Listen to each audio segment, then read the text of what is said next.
Welcome to Muffu Tales, where every story begins with a little magic. Story of Golden Bird. Once upon a time, in the ancient and magnificent kingdom of Ethlegard, where forests held the secrets of the old world and rivers flowed as clear as glass, there reigned a just and compassionate king named Alaric. His greatest pride was not his immense wealth or armies, but a unique tree in his royal garden. This tree had silver bark, leaves that sang in the wind, and bore apples of pure gold. One morning, the royal treasurer, his face pale with fear, reported that a golden apple was missing. King Alaric, fearing for the kingdom's prosperity, ordered a vigil to catch the thief. Your Majesty, the golden apple, it is gone, stolen right from the branch. Indeed. Find out who did this at once. King had 3 sons. The eldest, Valerius, was strong but impatient. The second, Cassian, was clever but lazy. The youngest, Elian, was neither as strong nor as cunning as his brothers, but possessed a heart full of innocence and wonder. His brothers often mocked him. Valerius volunteered first. He went to the garden with his sword, but fell into a deep sleep as a strange magical aura filled the air at midnight. The next morning, another apple was gone. Cassian took the vigil next, boasting of his wakefulness. However, the garden's magic was stronger, and he too fell asleep at midnight, and a third apple vanished. Finally, it was Elian's turn. His brothers scoffed, but Elian, taking only a bottle of water, kept himself awake by splashing water on his face. As the clock struck midnight, a brilliant golden bird descended from the sky. Elian sprang from the bushes, startling the bird, which flew away, leaving behind a single golden feather. Elian presented the feather to his father, and the royal jewelers declared it more valuable than the entire kingdom. King Alaric, consumed by desire, demanded that the entire bird be brought to him. Valerius, driven by ambition, set out first. On his journey, he met a talking fox who offered advice in exchange for not being harmed. Valerius scoffed and tried to strike it, but the fox vanished. He soon arrived at a village with 2 inns, one lively and bright, the other dark and quiet. Preferring comfort, Valerius chose the bright inn and forgot his quest entirely. A month later, Cassian followed. He too encountered the fox and ignored its advice. Seeing his brother enjoying himself in the bright inn, he joined him, and both became lost in indulgence. Elian then sought permission to go. His father hesitated, but Elian's resolve was firm. He rode a humble horse with only a piece of bread. Along the way, he met the same fox, who again offered help. Elian, unlike his brothers, was kind and shared his bread with it. The fox advised Elian to choose the dark and quiet inn in the village. Elian thanked the fox and asked how he would travel quickly. The fox told him to sit on its tail, and together they journeyed swiftly to the village. Elian ignored the lively inn and spent the night in the quiet one. The next morning, the fox was waiting. They traveled to the castle where the golden bird lived.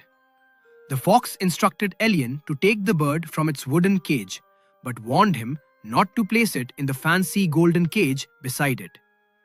Elian entered the castle, where the guards were asleep. He found the golden bird in the wooden cage, with a dazzling golden and diamond cage nearby. Thinking it unkind to leave such a beautiful creature in a plain cage, Elian ignored the fox's warning and placed the bird in the golden one. The bird immediately shrieked, waking the guards, and Elian was captured and brought before the king. The king, calling him a thief, offered to spare his life if he brought him the golden horse that ran faster than light.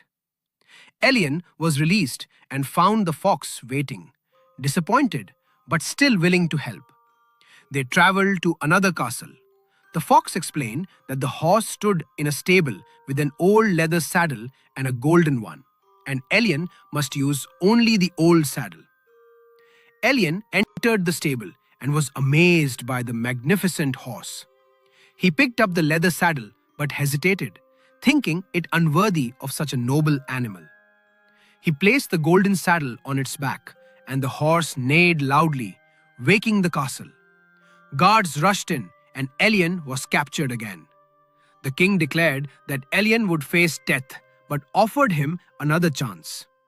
He could have the horse if he brought the beautiful princess from the golden palace. Elian returned to the fox, who shook its head, reminding him this was his last chance. They arrived at the golden palace. The fox instructed Elian to approach the princess when she went to the bathhouse and kiss her. She would follow him willingly, but he must not allow her to say goodbye to her parents. Elian hid and waited. When the princess appeared, radiant as the morning light, Elian stepped forward.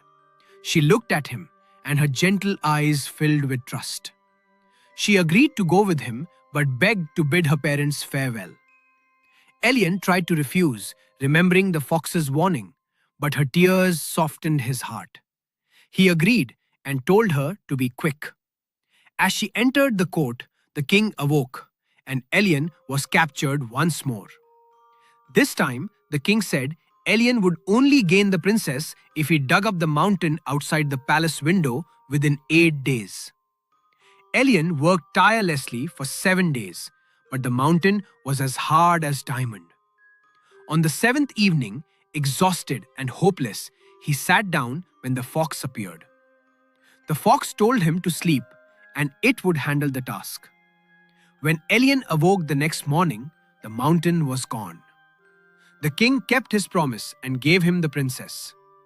On their journey back, the fox said they still needed the horse and the bird. It instructed Elian to return to the king with the horse, give him the princess, and then ask to check the horse one last time. Once seated, Elian should pull the princess onto the horse and ride away. They followed the plan and succeeded. Then they went to the castle of the bird. They gave the horse to the king, and when the bird was presented, Elian asked to see the horse one last time. He approached, leapt onto its back, grabbed the cage, and rode away. Now, Elian possessed the princess, the golden horse, and the golden bird. He had become a hero. When they reached the forest where they first met, the fox stopped, sadness in its eyes. It told Elian it was time to part and made one final request.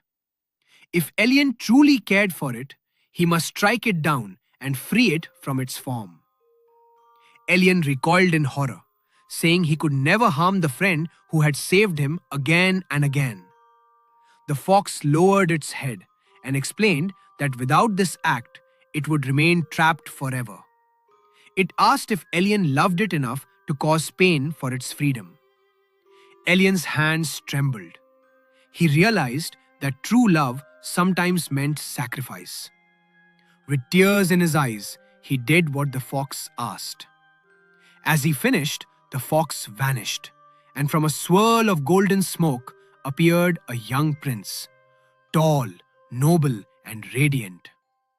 The prince revealed that he was the brother of the princess. Long ago, a sorcerer had cursed him to live as a fox until a pure-hearted young man obtained the golden bird, the horse, and the princess, and then had the courage to set him free. They all returned to the palace together.